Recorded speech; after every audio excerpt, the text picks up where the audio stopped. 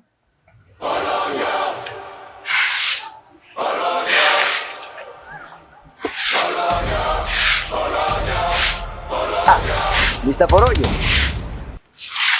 Vipi ndugu yangu, mbona kama vile umepigwa na kitu kizito? Kwani shida ni nini? Maana sijaelewa.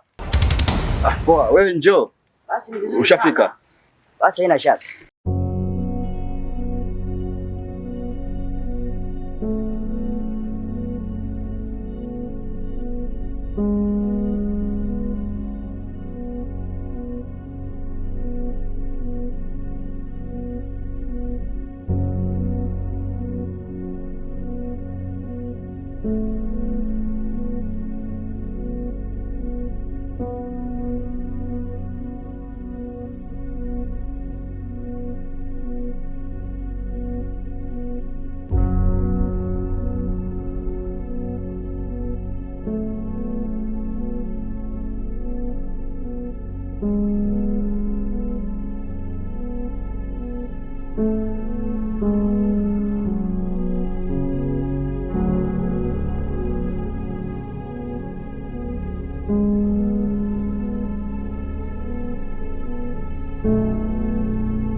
Hapa panafaa kuwa parking nzuri sana kule.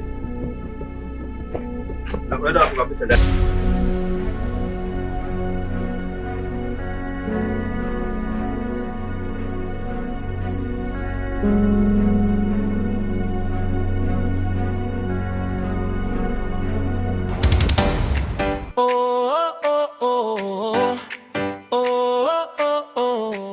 Ndo size kaka. Salama wema. Wema, samahani nilikuwa nauliza kwa kina Wazoni maana mimi hapa ni mgeni. Kwa kina Wazoni? Ndio. Kwa kina Wazoni napajua ndio, lakini una namba zake za simu? Nazo nampigia lakini simu haipatikani. Nampigia simu haipatikani. Sasa kutokana wewe mgeni, hata nikikuelekeza pia unaweza tena ukapotea. Sasa sikia. Najua hapa ni mjini mjini kunahitaji mambo mazuri bwana. Sasa kama una buku mbili mimi nitakupeleka mpaka kwake.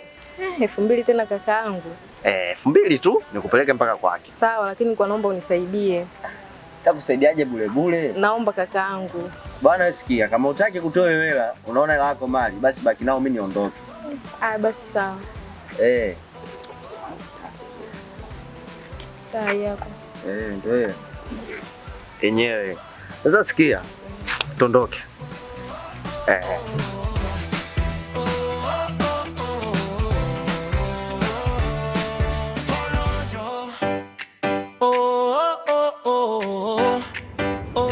Kwa sababu jamaa sehemu nilipomkuta na mazingira yake na alivyokuja hapa kaja vitu vili tofauti. Mimi hapa tukuja na ndingani. Unajua? Sikiliza nikwambie, yote 9. Mabonye hapa kaja na mpangaji. Na hela nimeshachukua tayari. Mabonye kaja na mpangaji hapa? Na hela ninayo. Sasa yeye Mabonye kaingia nani ruksa kuja hapa kutafuta mpangaji? Na ikiwa kabisa mimi nilishasema swala la udalali mniachie mimi. Nyumba hii kitu chochote cha udalali mimi ndo naitafuta. Sawa. Sasa yeye anamleta mpangaji kama nani? Mtajuana wenyewe. Mimi hela ndo nimeshachukua, kwa hiyo hayanihusu. Mtajuana na wapangaji wenu. Katoa shilingi ngapi? Kanipa 20,000 nikasema akihamia anakuja kumalizia ya miezi 3. Huyo Mabonye huyo kuleta mpangaji hilo yeye atajua mwenyewe. Ampe chumba chake au akamweke kule chumba cha kule. Kile kisichofanywa usafi. Mimi kile pale yani nishakula hela.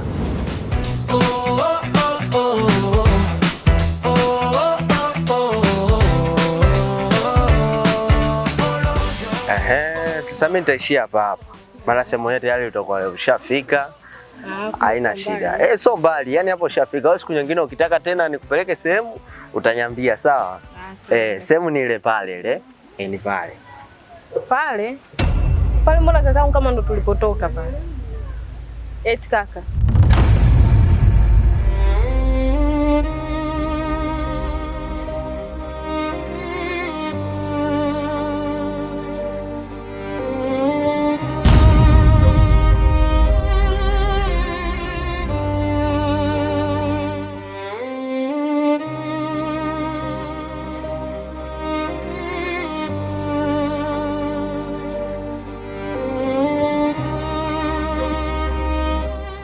Sikize Mabonye. Wewe mwenyewe unajua kwamba kwenye nyumba mimi ndo dalali. Chochote kinachohitajika mimi ndo natafuta. Wewe kakutuma nani ukatafute mpangaji? Kwa mimi kumleta mpangaji umekuwa kosa. Mimi mwenyewe nataka hela vile vile. Mimi mwenyewe nina shida kibao hapa nilipo bwana. Mimi nimekutana naye mtu anatafuta chumba. Nimemuelekeza nyumbani chumba kipo, tumekuja hapa.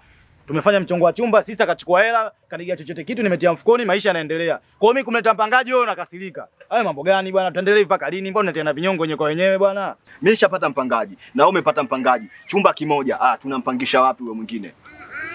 Tokea siku tulivyokaa hapa bwana kusema bwana tutafute mpangaji huko tupate chochote kitu. Leo siku ya ngapi? Mnisikilizeni. Mimi sitaki bwana mambo kama hayo bwana. Acha mapepe yako wewe. Wewe vipi wewe? Mimi mwenyewe nina shida vile vile. Mimi mwenyewe nishakosea na nyinyi mshakosea. Kwa sababu sister yeye anachukua hela. Mimi nimemleta mpangaji. Kwa hiyo imekuwa kosa. Imekuwa kosa jamani. Wewe mwenyewe una shida kibao hapo ulipo. Sister naye ana shida kibao. Kwa hiyo inapotokea madili kama haya hapa nyumbani, kwa hiyo kwa tunakuhusu sisi. Mbona nawapigia simu zenu zote hazipatikani? Simu yangu mimi ipo chaji. Sasa kwa nini usio makini wakati unajua kabisa mimi leo unakuja? Na sipafahamu vizuri. Yaani mmeniponza hadi nimetapeliwa. Umetapeliwa? Ndiyo. Kwa nini kuniambia ulifika hadi maeneo haya? Yaani kuna kijana wakati nafika nilikutana naye na nikamuelekeza ninapokuja. Akaniambia anapafahamu. Na cha ajabu akanizungusha akanirudisha tena hapa. Na 2000 yangu kachukua. Sawa. Haina jinsi. Umeona bwana? Kwa kuwa ndo washakutapeli. Kwa mimi kumleta mpangaji nyinyi mnakasirika kitu gani jamani bwana? Mimi sitaki mambo kama hayo bwana. Mbona tunaanza kukatana nyoka wenyewe? Tatizo nini jamani? Tatizo nini? Cha kwanza hela sirudishi. Cha pili mtajua wenyewe na wapangaji wenu, sawa Labda mkasafisha kile chumba cha kule, muweke wapangaji wenu. Au kama mtaweka chumba kimoja mtajua na wenyewe. Yaani tena msinushe chochote kabisa. Mpo? Mimi hela nimeshatumia. Na mimi kwenye swala hilo mimi alinihusu kwa sababu gani? Mimi mpangaji wangu chumba kashapata tayari. Wewe sasa hapo ndio ujue unafanyaje. Sawa? Ili mradi mpangaji wako akija naye apate chumba. Bila hivyo mtafutie hela yake. Nilivyo sister bwana. Mimi mwenyewe kama vipi kama akirudi mazingira fulani chumba kile pale tunamtengenezea anahamia kule. Kwa hela gani uliokuwa nayo? Ni hela kwangu mimi.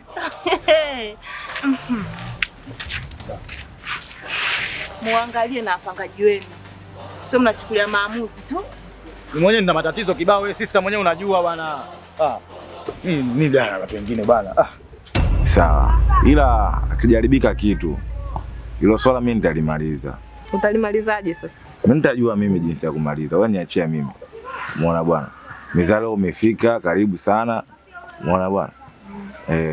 Karibu sana hapa ndo Kiomboi kama unavyopaona. Karibu sana, jisikie uhuru, jisikie amani na upendo hali ya juu. Maisha mengine yanaendelea.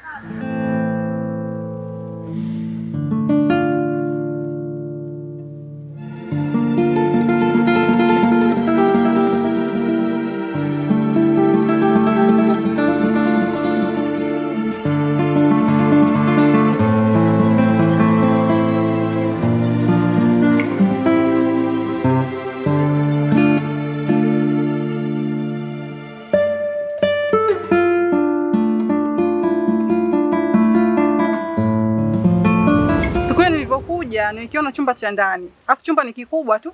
Kwanza nimekielewa chumba kina choo. Leo unanionyesha chumba cha nje. Chumba kwanza ni kidogo. Alafu chumba cha nje mimi sikiwezi. Si unanielewa? Mimi hapa nilichokuja kufuata hela yangu. Nataka hela yangu. Sikiliza nikwambie. Swala la kurudisha hela kwangu hilo sahau.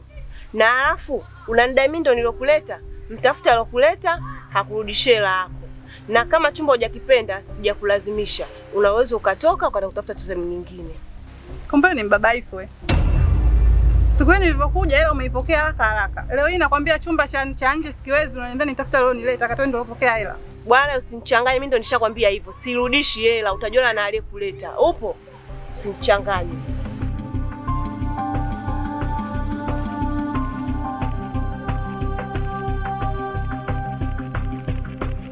Oya wazoni. Mwanangu mimi na mchongo. Na mchongo kama utatimia, sina shikidoni yani. Wewe una mchongo mwanangu? Baridi nielekeze huo mchongo. Pale Kiomboi pale kuna mrugaruga kaja. Unajua katika pita zangu hivi nikakutana na mtoto wa Kishua yani. Alafu mtoto wa Kishua atakaje kuishi Uswahilini. Unapata hapo? Kwa yule jamaa akataka kuja kupanga Uswahilini. Mimi nikaona sio vizuri, nimempeleka wapi? Kiomboi. Pale tulikuwa tunapangisha. Nikajisogezea Kiomboi. Kwa hiyo mimi nataka tumfanyie mchezo ule. Yaani kuna misheni inabidi tuiweke hapa. Hii misheni ikitiki. Sikufichi mwanangu yani. Lote sisi tunalipuka. Dada, habari za asubuhi dada. Salama kaka, kwema? Kwema kabisa. Bwana Yesu apewe sifa na utukufu. Amina milele. Vipi pengine labda unaitwa nani? Naitwa Anti Mwajuma. Anti Mwajuma. Oh, sawa sawa. Jina zuri sana. Sasa Anti Mwajuma, pengine labda ninaweza nikauliza swali? Uliza. Oh. Naweza nikaulizia pengine mkate labda bei gani? Unaweza ukaulizia mkate ukiwa mmoja kama hivi ni shilingi 500, ila ukiwa mfuko mzima kama huu hapa ni shilingi 1000. What? Umesemaje? Unauza bei gani? 500 ukitoa mmoja, ila mfuko mzima shilingi 1000. Oh, wow. Kumbe biashara za Uswahilini ndio bei chache kiasi hiki? Hivyo ndio bei zetu huku Uswahilini. Basi si mbaya. Labda pengine sijajitambulisha. Nitachukua mkate hapo, lakini naitwa Fero, ni mfanya biashara mpya. Nadhani kidogo nimeamua nije nitulie kwanza, nitulize kichwa kidogo. Poa, wewe mchongo mimi nakuachia wewe. Wote kwa kibini, mimi nitakuwa behewa na kusikiliza ndugu yangu. Sasa hapo nachokitaka kukifanya mimi. Unajua tunampata yule Shinuna, ndugu wako. Ndio. Mimi yule mtu wa mjini yule. Yaani muonekano wake yaani mchezo anauweza. Kwa hiyo tunamtumia yule. Mimi nitakuja na yule mrugaruga. Shinuna tutamweka njiani. Mimi nikifika pale nikimkuta Shinuna, nampa salamu 2-3, naambia nisubiri na huyu Bichiboi. Unajua? Akitusubiri pale, mimi napenya hivi, nikipenya tu wewe unatokea.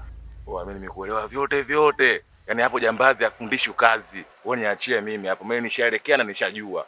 Na yule jamaa anavyomuona ili kutembea kitu 200, kitu 4 mpaka milioni, kitu cha kawaida. Na unasemaje mshindo kama unaopata na muda kama huu? Poa, ndio maana nilikuwa nasikia mkono wangu na washahasha, si unajua na hizi hela na mimi mkono ukiwasha tu hizi hela. Sasa mimi kama ninavyokuambia nakuachia wewe, mimi namaliza dakika za mwisho. Nimetoka maisha fulani hivi crisis, kwa hiyo nimeamua nije nikae Uswahilini. Kwa hiyo naamini tutakuwa majirani wema na mambo yatakaa vizuri, na kuna siku nyingine naweza nikaja hapa nina dola sina change, kwa hiyo ukinikopesha nadhani itakuwa hakuna tatizo. Kwa hiyo naomba uaminifu juu ya hilo, maana tumeshakuwa majirani tayari. Sawa, nimekuelewa. By the way, unaweza kunipatia mkate? Unataka wa shilingi ngapi kaka? Nipatie wa 500 tu. Unajua sisi watu tukishua huaga tu sana kama Uswahilini, si ndio? Huku na dola huko. Kwa hiyo ngoja nikuangalizia hapa. Naona kuna visenti hivi. Wewe nikupe 500 utakutosha? Wewe utanitosha tu, wewe usiwaze. Basi sawa. Kula sana napo pia ni kumaliza mtaji, si unajua tena. Ni kumbe biashara za Uswahilini ni nyepesi kiasi hiki. Polojo. Oh, hapa kuna mchongo. Na mchongo gani? Hapa kuna mchongo wa hela. Hizo hela unazo wewe. Nazo mimi? Kivipi? Sikilize Polojo. Nisikize Shinuna. Yaani mpaka tunafika kwako wewe, sisi tushapiga mahesabu na tushajua tunalifanyaje hili swala. Kwa hiyo tusikilize sisi. Si unanielewa? Kwa pale nyumbani pale kuna mshamba. Na yule mshamba nilivyomwangalia na hela. Na nikaangalia hizi hela tunazipataje? Nikaona wewe ndo tunazipata zile hela. Unanisikiliza hapo? Kwa hiyo tunachokifanya sisi, yaani mimi nitatoka na yule jamaa. Nitakuja naye. Alafu huyu wewe utatoka naye, kuna sehemu atutakaa. Pale sehemu mimi nitapita. Nikipita nitakutana na yule jamaa, nitakuacha wewe upige naye story. Kipindi unapiga naye story, anakuja bwana Wazoni. Akija Wazoni ndo anakuja kumaliza kama chizi yani. Ila kabla sijakupa mchongo, mwanangu unakuwa unanifelisha sana katika michongo yangu. Hapa sijui mwanangu nini yani tatizo. Kama tuna ugomvi yani. Sasa nafeli mimi unafeli wewe. Wewe ndo unanifelisha mimi. Michongo tunapiga fresh, mwisho wa siku unaanza kuyumba yumba. Wewe ndo unanifelisha mimi, michongo yako inakuwa jau. Sasa sikia mwanangu. Pale mtaani tunajua kuna vyumba tunapangisha. Sasa mwanao katika kutembea tembea nikakutana na mdada. Huyo mdada akanielekeza vipi? Mimi nataka chumba. Nikamwambia kuhusu chumba, ondoa shida. Au ondoa shaka. Mtaani chumba kipo. Ninachotaka unisaidie kitu hichi kimoja. Mimi nataka yule demu umletee vitimbi mpaka pale apaone pachungu. Yaani kifupi aache ndala. Akienda chooni upo. Akifanya hiki upo. Yaani unamkela tu. Wewe sina kujua mwanangu. Ndio maana nikasema mimi kazi hii nikimpa jii tu hii imeisha. Mimi nimekusoma mwanangu. Wewe unataka tukamletee sisi mazongezonge au vipi? Tukamletee vitimbu mpaka atoke mule ndani aache ndala, si ndio? Sasa sikia. Wewe niachie mimi. Shughuli tunaenda kuanza leo saa 12. Kwa pale ukifika pale ni wewe na unamkataa yani kama umjui yani. Sasa mimi mchezo utaweza kweli? Sasa wewe unashindwa wapi? Kwa wewe utaki hela. Yule jamaa kutembea na 200,000, 300,000 mpaka milioni kitu cha kawaida. Sasa sisi napiga mshindo kama huo unasemaje? Nisikilize mdogo wangu. Hadi mimi nimekufuata wewe na kujua vizuri na kuelewa vizuri. Hizi habari unafanyaje? Unaziweza. Kwa usiseme mimi nitaweza kweli. Wewe hapo unabidi ujikatae mchongo uweze. Subiri. Katika hiyo tunagawana shilingi ngapi? Sasa huo ndo mchongo. Sasa nisikie. Kwenye hiyo hela hapo tunapiga pasu. Si unanielewa? Yaani kama itapatikana 200,000, 300,000, 400,000 tunaangalia sasa hii tunaigana vipi? Azidi hata mtu hata shilingi 10. Kama yoyote itapatikana, sisi tunapiga pasu. Mfano inapatikana labda kila mtu 200, 300. Wewe ukiipata unafanya nini? Wewe utaanza kununua nguo, si simu, nini na change na baki. Haya sawa. Porojo. Hii namba 6 inacheza kote kote, ishakubali kukaba, ishakubali kushinda. Ujikatae. Tunaitia pale. Yaani mimi hapo ndo nani? Yaani ukifanya hivyo mwanangu, oya unyama kwa sababu ninavyokuelekeza linye chela. Kwa sababu chumba ambacho nataka tumweke, chumba cha sister. Ili mwanangu imeshanifika rohoni. Yaani ninavyokuambia sister akirudi tu, ili cheche. Wewe mwenyewe sister yetu unamjua yule. Akifunga ngendembwe lake au vangi lake, oya hapatoshi. Sasa trip hii usije ukanifelisha. So nakamilisha mchongo mchumba na chandala, afu dakika za mwisho ukiniona mimi nipo kule unapita hivi mama unapita hivi. Oa trip hii nakwambia hivi atuongei tutaumizana. Wewe fanya hili mwanangu. Hiyo imeisha mwanangu. Baridi. Au vipi? Yeah. Sasa usije ukafeli. Sifeli mwanangu. Trip hii bwana mimi sikuachi salama. Sifeli mwanangu, wewe ndo wa shida. Baridi mwanangu. Naumbuka. Yaani sister akirudi tu, tutaonekana wote jau.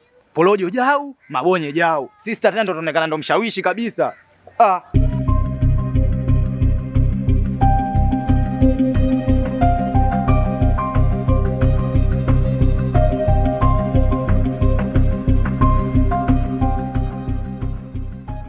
Bora nilipokuona mdogo wangu. Huyu mdogo wangu anaitwa Shimona. Sawa sawa. Huyu ni mpangaji wangu. Sasa bora ni kama nilivyosema nilipokuona kwa sababu mimi naingia hapo ndo kuchukua hivi vitu vyangu. Afu kimwangalia huyu mdogo wangu na vile vitu viwili tofauti. Kwa hiyo nisikilizie na dakika hii moja tu. Naenda hapo, narudi na wewe utaendelea na mambo yako. Haya sawa, sichelewe. Si unaniamini? Haya. Bwana ndugu yangu. Ndio hivyo dakika moja. Sawa sawa. Mambo Shimuna? Poa, kwema? Kwema kabisa. Wewe unaitwa nani? Naitwa Felo. Jina zuri lakini vipi? Unasoma? Hapana, sisomi. Nadhani tunaweza tukaanza. Yaani umenikimbia leo unikimbie nimekukamata. Wiki nzima nyumbani hujaonekana. Nawauliza mashoga zako hawajui sehemu gani ulipo. Kumbe upo kwa ubalia akakufungia ndani leo tu leo umetulia. Unatupata sisi mtaani, si ndio? Tukutafutie msosi, mavazi kadhalika na vitu vingine kibao, lakini wewe bado hutaki kutulia. Shule vile vile hutaki kutulia. Sasa kumbe ndio nakutia uchini, si ndio? Sasa ngoja. Wewe balia, umesikia? Umesikia? Sikilize vizuri, sinatia hela, unatia hela hapo na mwalimu, si ndio? Sasa mimi nakuonesha. Sawa jamani. Pia. Wewe pia.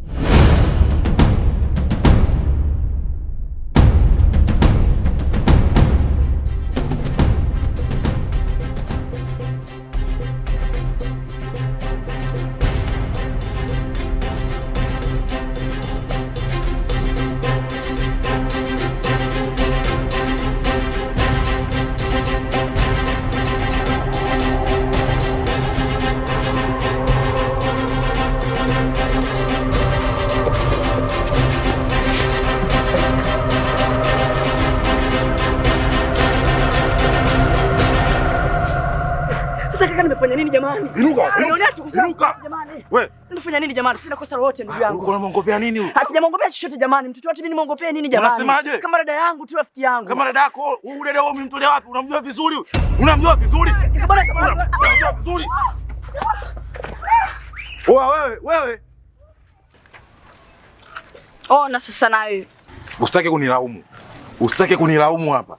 Sambo gani? Mimi naambia mtu mwingine hana hela, na sasa mje kucholeshana hapa. Wewe na usinipande kichwani hapa ujue. Mimi nishaharibu siku ujue, usinipande kichwani ujue. Mimi sielewi vile vile. Mambo gani? Sasa tushaliana. Tondoke huko kuleta kumalizana na porojo. Mimi nilikwambia mimi mtu mwingine hana hela. Usinilaumu kiasi hiko wewe. Ndio.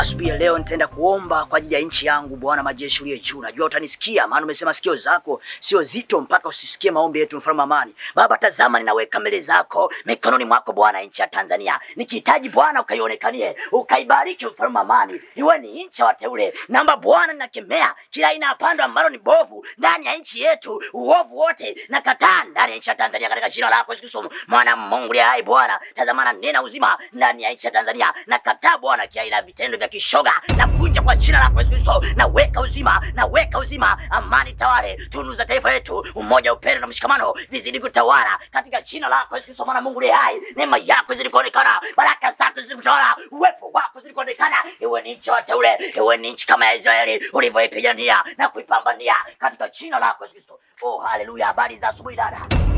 Kwa baadhi umeniita, sijui umenitia nini bwana. Sikiza nikuelekeze kitu. Hapa kuna mchongo. Ila tatizo lako wewe mdogo wangu, yaani unaendekeza sana ubitozi yani. Unajua ile? Afu mimi mwenzio nawajua mabitozi tokea kipindi hiko anaitwa Manyangema. Afu mpaka leo mimi sipagawi yani. Sio kuongelea utozi, si ndo habari ya mjini blaza. Ila matozi sio jamii yetu, japokuwa mimi mwenyewe tozi ile afu ile sifagiliwa wala nini. Sasa kama sio jamii yako onesha basi mikazo basi. Sikiza sasa tusiongee sana. Unaona eh? Ya, iko kitu chenyewe hiki hapo iko. Yaani hakina ngolwanji chochote yani. Kuna blaza sasa kama hivi sasa. Mbona tofauti sasa? Sasa utofauti upo wapi hapo? Yaani hiyo ndo bongo. Ukiona kausha. Si unanielewa? Ukiona kausha. Maana kwa umeelewa ila kausha. Sasa hapo yaani hapo umeelewa wewe ila mandezi hapo hawaelewi. Yaani hapo tunampiga mtu mchana. Wewe vipi wewe? Yaani mimi nimekaa ndani kwa vya kutupiga kile kitu gani? Una matatizo gani? Hakuna matatizo, mimi sina matatizo, bali wewe ndio una matatizo. Neno la Bwana linasema kwamba njooni wote wenye kulemewa na mizigo, mimi nitawatua hiyo nila ambayo ni nzito na kuwavika nila nyepesi. Neno la Bwana. Dada una mizigo, Bwana Yesu yuko mahali hapa, mpokea wewe Bwana maisha yako. Nisikilize. Shida za kwetu sisi hazikuhusu, sawa eh? Naomba utuache kama tulivyo. Upo? Nisikilize dada, nikwambie, Mungu amenituma ujumbe. Kuna vitu haviko sawa, kuna mizigo imekulemea ndani ya moyo wako, kifua chako kimekuwa ni kizito. Bwana anasema ya kwamba waite ndugu zako wote waje wapigwe toba, sara ya toba na waokoke. Ukikariri haya maneno na ukakumbuka vizuri, kaa ujifikirie kwa kina. Ukishapata majibu, hebu waite wote waje hapa na wape sara ya toba, na watakuwa ni watu wema, wataokoka, watampenda Bwana kama wanavyozipenda nafsi zao. Kwanza bwana wewe. Familia yetu haikuhusu chochote, naomba iache kama ilivyo, sawa eh? Jesus Christ. Oh haleluya. Asubuhi njema. Jina la Bwana libarikiwe litukuzwe. Haleluya. Unajua, kwa hiyo hiyo kazi siwezi nikaifanya kwa sababu unajua mimi ndugu yako. Kila kona watu wananielewa. Ila mimi nimepata umshindo nikaona nimgee ndugu yangu riziki. Kwa hiyo utafuta hela hapo. Blaza sikia sana nikuelekeze bwana. Wewe unaona nyanga. Kwa hiyo mtu unamwanziaje kumuuzia simu kama hii bwana blaza? Wewe unaona unataka ukiangalia huko tofauti bwana. Mbona utakutana matatizo sasa? Sasa nyanga liko wapi hapo wewe? Una maana ya kuzaliwa watu wajinga kitu gani? Maisha kweli nini, mimi naenda kusebenza. Unajua zile. Kwa mimi jambo kama hili dogo sana. Ila nataka kuelewa blaza. Mimi nikisukuma mzigo, mimi naunga shingapi? Ndio maana nakwambia wewe tozi. Unapenda sana snap. Wewe vipi wewe? Sikiza kasukume hapo hiyo. Mimi niletee 100 tu, itayobaki wewe utajua utafanyaje. Baridi, mimi naenda kusukuma ile hapa. Sema nini? Jioni ile tutasomana. Poa, vipi mlogoji? Poa kama kawa. Au sio? Poa mwanangu, kama unajua mimi mzee wa mifumo. Mzee wa mifumo. Sasa mwanzo nilikuja na mfumo A, sasa hivi nimekuja na mfumo B. Ya. Au vipi? Ila kabla ya yote mwanangu. Ule mfumo wa kwanza ule tuachana nao mwanangu. Mazingira alokuelekeza yale kanseli kabisa kuhusu ule mtu wa mtaani pale. Kivipi yani? Wewe nielewe hivyo. Maana yake nakuelekeza hivyo kuna mfumo mwingine tena wa hela. Kuna deal nyingine au vipi? Si unajua mimi mzee wa madili bwana. Nielekeze mwanangu. Sasa sikia sasa. Mchongo hapa mwanangu. Si simu. Kwa hiyo tambo. Icheki vizuri mwanangu. Wenyewe sio? Sasa mwanangu umeona mtambo? Mimi nataka usebenze. Hivi dada, mpanga jana yupo kweli? Hayupo. Na porojo? Kaporojo katoka sasa hivi.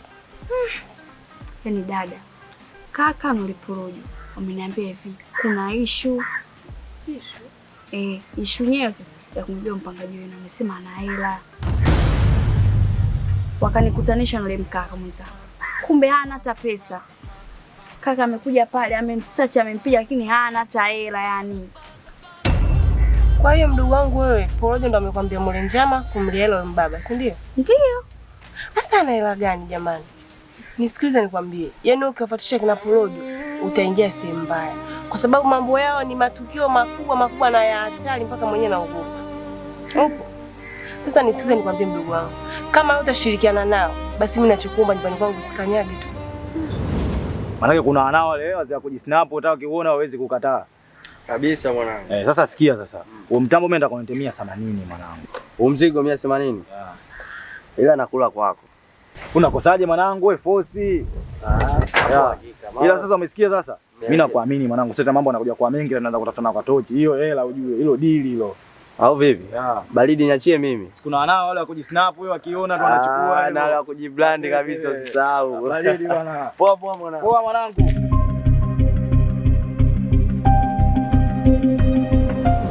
Maana hata hapa nyumbani nyewe kuna mzaa mkubwa huyo Porojo. Wamepangisha wapangaji chumba hiko, kimoja wapangaji wawili. Mimi hapa cha kuwashauri ndo nikaambia kama vipi mpangaji mmoja mumtoe mumpeleke kule kwa dada. Hata hivyo dada hayupo. Akirudi sio itakuwaje. Mbwa shenzi. Sikiza nikushauri. Wewe wale achana nao. Na hata kama watakuja tena kukuambia masuala mengine wakatae kabisa. Hicho tu. Sawa, nimekuelewa. Tukapo unaelekea. Nenda hapo, ni mangako yangu. Sawa. Porojo. Porojo. Yaani nisikize kitu kimoja. Mimi si nimekuelekeza. Yaani mchongo wewe niachie mimi. Mimi nitajua nafanyaje. Wewe hapo cha kufanya wewe msikilize. Yeye anachotaka hicho kiwanja. Yaani kiwanja cha biashara. Anataka kiwanja cha kwenda kujenga nyumba. Yeye mwenyewe makazi yake. Alafu baada ya hapo mimi nitajua nafanyaje. Huku kwetu viwanja kibao tu. Yaani ukizungumzia viwanja yani haina shida, hata kama atashindwa kiwanja, hata kama anataka nyumba ni akanunue nyumba tu, yani anaenda kuhamia tu. Yaani vinapatikana hivyo vitu yani. Sasa hapo yani kiwanja huku maximum yani M5 M6. Yaani hapo kiwanja. Yaani wewe nisikilize, mimi mfano kama bosi wako atakuja, yani cha kwanza kula ni kula, mimi si ndio kama dalali. Sawa? Mimi nakula kwako.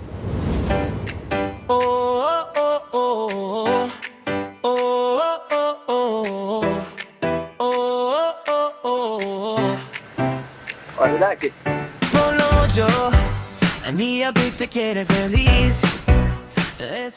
Mambo. Poa vipi? Safi, uko poa? Niko poa nani? Sasa mimi na biashara moja hapa nataka tuongee. Biashara gani? Unaonekana umeona hii?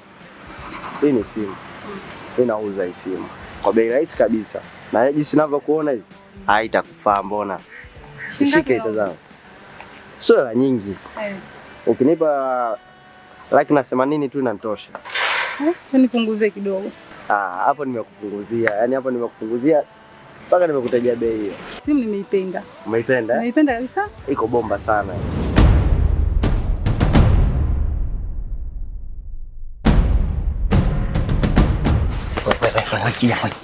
Unafanya nini hapa? Hamna blaza. Hamna nini kwenye madirisha ya watu ndugu yangu, unatafuta nini hapa? Mimi sifanyi kitu blaza. Nitakuzibua sasa hivi ufanye kitu wakati unafanya kitu hapa. Kwa majumba ya watu hapa mshenzi wewe. Unaangalia nini kwanza? Blaza. Angalia. Nini? Nini? Chungulia.